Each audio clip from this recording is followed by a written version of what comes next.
안녕하세요. 남편과 이혼한 30대 평범한 여성입니다. 하지만 제가 남편과 이혼하게 된 이유는 결코 평범하지 않네요. 지금 이렇게 펜을 든 이유도 사실 생각할수록 어이없고 괘씸해서 남편이고 어머님이고 한번 개망신이라도 당하라고 하다못해 최소한 자기들이 얼마나 저질스러운 족속들인지 깨닫기라도 했으면 해서예요. 남편과는 사회생활을 하다가 알게 된 사이입니다. 누가 특별히 남녀 사이로 소개를 해준 건 아니고 건너 알게 되었다가 자연스럽게 가까워졌다고 해야 할까요? 그렇게 대략 4, 5년을 알고 지내다가 우연한 기회로 연인 사이까지 발전했네요. 이후로 2년간 연애를 하곤 결혼까지 하게 되었지요. 사실 저는 매사에 좀 심드렁한 편이에요. 원래는 이 정도까지는 아니었는데 어머니를 잃고 나서 성격이 바뀌었어요. 아버지는 제가 아주 어렸을 때 진작에 돌아가셨고요. 사고로 돌아가신 아버지에 대한 기억은 사실 거의 없습니다. 얼굴도 기억나지 않는 아버지다 보니 그리워할 것도 없었고요. 그래도 어머니가 넘치는 사랑을 주셔서 기죽지 않고 잘할 수 있었네요. 하지만 그런 어머니께서도 제가 대학에 들어가고 얼마 지나지 않아 세상을 떠나셨어요. 아마 아버지의 빈자리까지 채워주시려고 남들 하는 고생을 2배, 3배로 하셨던 탓이었겠지요. 그리고 그날은 유난히 화창한 날이었는데 어머니 얼굴색은 그렇지 못했습니다. 저는 어머니의 평소보다 훨씬 피곤해 보이는 모습에 걱정이 되어 병원에 가보시라 했지요. 사실 저희 어머니가 당신 건강에 있어서는 자부심도 엄청나셨고 고집도 한 고집 하셨거든요. 그런데 그때는 당신도 뭔가 이상하다 느끼셨는지 제 이야기를 듣곤 바로 병원에 가시대요. 그리고 며칠 뒤 어머님께선 유방암 말기 진단을 받으셨습니다. 손쓰기도 힘들 만큼 이미 여기저기 전이까지 되었다고요. 그리고 이후로 한 달도 못 버티고 세상을 떠나셨어요. 갑자기 생각지도 못한 상황이 눈앞에 닥치니까 하늘이 무너진 것처럼 슬프고 괴롭고 그런 어머니의 상태를 진작에 알아채지 못한 제 자신이 너무 원망스럽대요.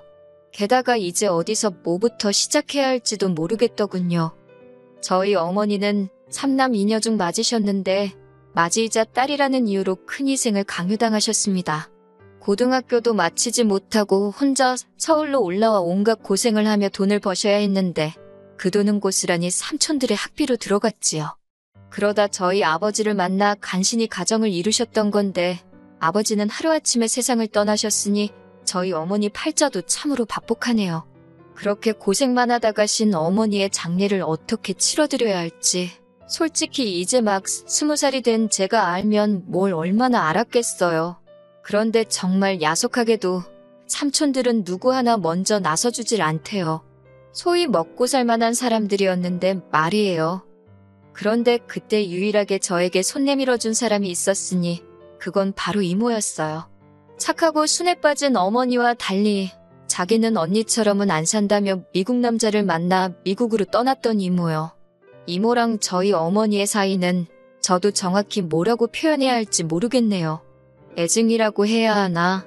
거기다 지금이야 한국이든 미국이든 뭐 세계 어디에 있건 연락하기가 쉽지만 그때는 그런 상황이 아니었거든요.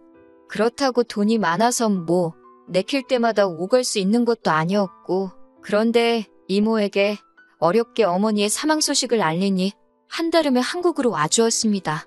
그리고는 이모도 한국을 떠나 있은 지 오래라 많은 것이 낯설었을 텐데도 선뜻 저를 대신해 많은 것들을 처리해 주었어요. 그렇게 이모 덕분에 어머니를 잘 보내드릴 수 있었네요. 이모는 장례가 끝나고 얼마 안 있다가 다시 미국으로 돌아갔습니다. 그리고 이후로는 자주는 아니더라도 이따금씩 서로 소식을 묻고 지냈어요. 이모가 자세히 말한 적은 없지만 느낌상 이모도 사는 게 편치 않다는 것 정도는 알 수 있었지요. 한편 저는 대학을 중퇴하고 곧바로 취업 전선에 뛰어들었습니다. 그리고 다행히 운 좋게 꽤 괜찮은 중소기업에 들어갔어요. 거기서 남편도 만난 거고요. 남편에게는 연애를 시작하고 얼마 지나지 않아 진작에 제 가족관계라던가 소위 약점이 될 만한 건 다 까놓고 말했습니다. 앞서 언급했다시피 매사에 심드렁해지다 보니 싫다는 사람 나도 싫고 간다는 사람 나도 안 잡는다는 식으로 성격도 변해 있었거든요. 그런데 다행이라고 해야 할지 제 이야기를 들은 남편이 저더러 힘들었겠다며 이제 자기가 저에게 힘이 되어주고 싶답니다. 상투적인 표현이긴 했지만 그때만큼은 진심처럼 들렸고 믿고 싶었던 게 사실이에요. 처음 시댁에 인사를 드리러 갔을 때 남편이 어머님께 어느 정도 제 사정을 미리 설명해 놓은 덕분에 크게 난처한 일은 없었어요. 어머님께서 특별히 인자하거나 따뜻하게 맞아주신 건 아니지만 사람마다 표현하는 게 다르잖아요.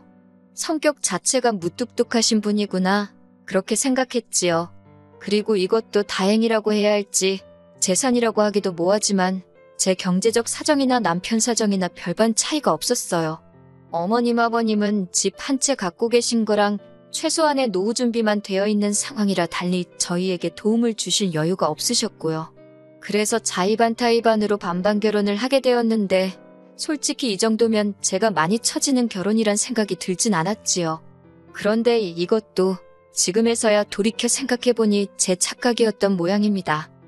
그 일이 있기 전까지 짧다면 짧고 길다면 길었던 제 결혼 생활을 돌이켜보자면 솔직히 녹록지만은 않았어요. 나중에 애라도 태어나면 어머님이 봐주신다 하시니 그렇다고 제가 달리 맡길 친정이 있는 것도 아니고 시댁 근처에 집을 얻으라는데 싫다 할 만한 명분이 없었습니다. 어차피 신혼은 1년만 즐기고 아이를 가질 계획이기도 했으니 좋은 게 좋은 거다 생각하고 시댁 근처에 신혼집을 구했지요. 그런데 이후로 어머님께선 걸핏하면 아버님과 다투셨다던가 당신 집은 물건이 많아서 답답하다는 핑계를 대시며 저희 집을 찾아오셨어요. 뿐만 아니라 걸핏하면 이거 필요하다 저기 가고 싶다 하시며 돈을 말 그대로 뜯어가시기 일쑤였습니다. 여러 가지로 스트레스를 받다 보니 임신은 당연히 되지 않았고요. 결국 견디다 못한 제가 남편에게 도움을 요청해보기도 했지만 별 소용은 없었지요. 한편 결혼식을 마지막으로 이모와는 한동안 만나지 못한 채 계속해서 연락만 주고받고 있었어요. 다만 이모가 신경 쓸까 걱정되기도 하고 잘 지내는 모습만 보여주고 싶어서 시댁 근처에 살면서 받는 스트레스라던가 남편의 무신경함 같은 이야기는 꺼내지 않았네요. 그러다 지난해 봄 이모의 건강이 매우 나빠졌다는 사실을 알게 되었습니다. 처음으로 이모 입에서 한국에서 좀 쉬고 싶다는 이야기가 나왔거든요.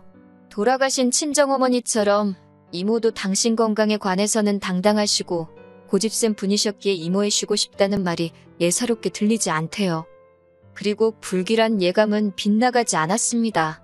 한국으로 들어온 이모의 건강 상태는 말도 못하게 악화되어 있었어요. 의사 말이 먹는 것도 꽤나 부실했던 것 같다며 간신히 영양실조만 면한 상태라나요. 저는 그런 이모를 저희 집으로 모셨습니다. 저를 좋게 봐준 상사 덕분에 대부분의 업무도 집에서 처리할 수 있게 되었고요.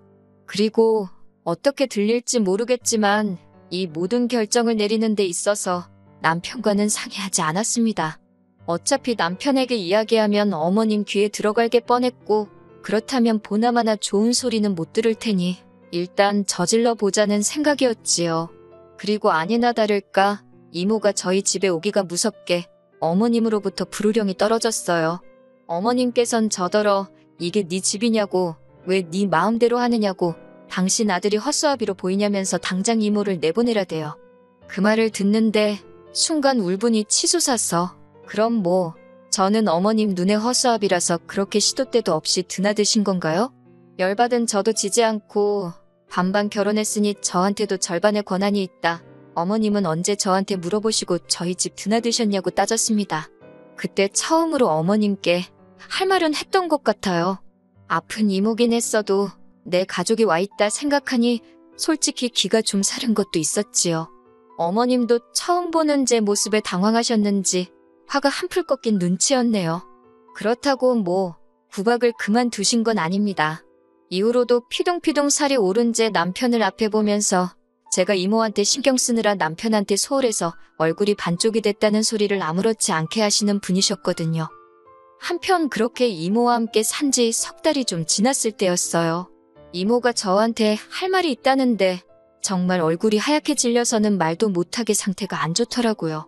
119에 연락을 하고 5분인지 10분인지 짧았지만 저에겐 연것 같던 시간을 기다리는데 이모가 저더러 혹시 당신이 잘못되면 당신 여행 가방에 노란 주머니가 있다고 꼭 저더러 그걸 챙기랍니다. 저는 그런 이모가 너무 야속해서 왜 그런 소리를 하느냐고 성질을 냈지요. 이모는 바로 중환자실로 옮겨졌고 의사 말로는 전반적으로 다 안 좋아서 어디부터 손을 써야 할지도 모르겠답니다. 마음의 준비를 하라는 의사의 말에 심장이 터질 것 같더라고요. 그래도 이제는 더 이상 20살에 아무것도 모르던 울보가 아니었으니 굳게 마음을 먹고 어떻게 이모를 잘 보내드릴 수 있을지 하나씩 준비를 시작했습니다. 그렇게 이모가 중환자실에 들어가 있은 지 일주일쯤 되던 날이었어요. 이때 저는 거의 집에는 들리지 않고 병원에서 숙식을 해결하는 정도였는데 이게 당연히 저희 어머님 눈에는 곱게 보일 리가 없었겠지요. 하지만 저도 할 말은 있습니다. 이모는 저에게 유일한 친정 식구였고 그 사실을 남편은 물론이고 어머님 아버님도 잘 알고 계셨어요. 그런데 셋 중 그 누구도 이모님 건강이 어떤지 상태는 호전되고 있는지 묻는 사람이 없었거든요. 그러니 저라고 그 와중에 집안일이며 살림이 뭐 신경 쓰이기나 했겠어요? 어머님 기분도 제 알 바가 아니었고요. 정말이지 그때 저 결혼 생활에 엄청난 회의감을 느끼고 있었네요. 그런 와중에 찾아오신 어머님은 서운하게 듣지 말라며 저한테 따끔하게 할 말이 있답니다. 그래놓고 하신다는 소리가 이모 장례는 어떻게 할 거냐고 그래요. 그래서 저는 뭐 숨기고 말고 할 것도 없이 솔직히 말했습니다. 남들보다 더 좋게는 못 해드리더라도 남들 하는 만큼은 해서 보내드릴 생각이라고요. 그랬더니 어머님이 그게 돈이 얼마가 드는 줄 알고 하는 소리냐입니다. 순간 제 귀를 의심했어요. 이 와중에 돈이라니 무슨 말씀이 하고 싶은 건가 싶어서요. 그리고 어머님은 계속해서 말을 이어가셨습니다. 저희 이모 장례식 치러주면 뭐 올 사람이나 있냐입니다. 와서 부의금 낼 사람이 몇이나 되냐고요. 장례는 원래 들어오는 부의금으로 치르는 건데 올 사람도 없는데 어쩌려고 그러냐면서 그러면서 하는 말이 그냥 화장이나 하고 간단하게 정리하랍니다. 사람이라면 저런 소리를 저렇게 거리낌 없이 할 수가 있나? 그 생각에 소름이 끼치더군요. 결국 제가 어머님더러 그딴 소리나 하실 거면 기분 나쁘니까 병원에 오지 마시라 했습니다. 부의금이고 나발이고 전 신경 안 쓴다고 제 돈으로 하면 된다고요. 그랬더니 어머님께서 부부 사이에 네 돈 내 돈이 어딨냐며 저더러 웃긴답니다. 제가 벌었어도 공동재산이니까 그렇게 마음대로 쓰면 안 된다나요. 참다 못한 제가 그럼 어머님이 그간 뜯어가신 돈이나 돌려달라고 그리고 어머님은 엄밀히 제3자시지 않냐고 그러니 그 공동재산을 이렇게 쓰던 저렇게 쓰던 신경 끄시라 했습니다. 그리고 결국 며칠 뒤 이모는 세상을 떠났어요. 어머님 아버님은 제 행동과 언행이 괘씸했다는 이유로 장례식에 오지 않으셨지요. 남편 또한 자기가 저희 이모 장례식에 참석하면 어머님과 제 사이가 더 나빠질 거라는 말도 안 되는 핑계를 대며 얼굴만 비추고 갔고요. 이모가 이 꼴을 보면 무슨 생각을 할까? 착잡하기도 하고 분하기도 하고 여러 가지로 복잡한 심정이었네요. 그렇게 이모를 보내주고 저는 남편과 정말 크게 다퉜습니다. 남편이 먼저 저더러 장례식 비용으로 얼마나 썼냐길래 네 돈 달라고 안 하니까 묻지 말라 했거든요. 그런데 남편은 저더러 말을 그따위로 하냐며 시비를 걸었고 저는 저대로 어머님이 돈 가지고 한 소리가 있었으니 남편 질문 자체가 잘못된 거라고 응수했어요. 그러다 제가 1,000만 원 넘게 들었다 하니 남편이 저더러 미쳤답니다. 절 낳아주고 키워준 사람도 아닌데 돈이 썩어나냐고요. 그래서 내가 제일 힘든 순간에 옆에 있어준 사람이라고 그러니 난 하나도 아깝지 않다 했지요. 하지만 남편은 계속해서 그놈의 머리통만 이리저리 저어대며 한다는 소리가 그러면 자기도 자기 어머님 1,000만 원 드리겠답니다. 그래야 공평한 것 같다고요. 그때 그나마 정말 실오라기처럼 남아있던 정내미가 뚝 끊어지는 게 느껴졌어요. 경제학과 나왔다더니 뭘 쳐배운 건가? 별 생각이 다 들었지요. 그리고 순간 제 입에서 이혼하잔 소리가 튀어나갔습니다. 그런데 막상 뵙고 나니 아차 싶기보단 그래 진짜 이혼해야겠다. 오히려 확신이 들대요. 남편도 저더러 진심이냐 한번 묻더니 그러잡니다. 그래놓고 한다는 소리가 이모한테 이러면 다음에는 또 누가 어디서 튀어나올지 아냐면서 자기도 이번 일로 저한테 실망을 많이 했대요. 결혼을 했으면 이제 저는 이 집 사람인데 고작 이모 때문에 어떻게 시어머니인 자기 어머니한테 막말을 할 수가 있냐면서. 결론부터 이야기하자면 결국 그 일을 계기로 이혼하게 됐습니다. 막상 두 사람 다 이혼을 원하니까 나라에서 기다리라는 그 시간이 안 가서 죽을 맛이었지 달리 해야 할 일도 어려운 일도 없더라고요. 장례를 치르고 얼마 되지 않아 이혼까지 하고 나니 솔직히 제정신으로 버티기가 힘들었어요. 그래도 주변 친구들과 지인들의 도움으로 조금씩 극복해내고 있었지요. 그러다 지난달에 미루고 미루던 이모의 유품 정리를 했어요. 그리고 거기서 이모가 말했던 노란색 주머니를 발견하곤 저는 정말 기절하는 줄 알았습니다. 그 안에는 샛노란 금덩어리가 여러 개 들어있었거든요. 어떤 건 열쇠 모양을 하고 있고 아주 작지만 두꺼비 모양도 있었고 게다가 제법 알이 큰 다이아가 박힌 보석들도 여러 개 있더군요. 하지만 그것들 사이로 더 눈에 띄는 것이 있었으니 그건 바로 이모의 글씨체가 적힌 메모 한 장이었습니다. 이모는 진작부터 가까이서 저를 보살펴주지 못해서 미안하다며 그런데도 이렇게 제가 당신을 챙겨줘서 고마울 뿐이라 했습니다. 그리고 덧붙이기를 얼마 되지 않겠지만 이모가 알뜰살뜰 모은 재산이라고 언젠가 저에게 도움이 되면 좋겠다는 사실 더 구구절절한데 그러면 제 사연을 못 끝낼 것 같네요. 에휴. 아무튼 금은방에 가서 물어보니 금은방 주인분도 꽤나 놀란 표정으로 금만 내도 몇 천만 원치는 될 거랍니다. 이모가 남긴 것들은 팔지 않을 거예요. 사실 친정어머니는 그 흔한 귀걸이 한쪽도 남기고 가신 게 없어서 그게 저에겐 늘 한이었거든요. 그래서 이모가 남겨준 선물은 저에겐 무엇과도 바꿀 수 없는 의미가 있지요.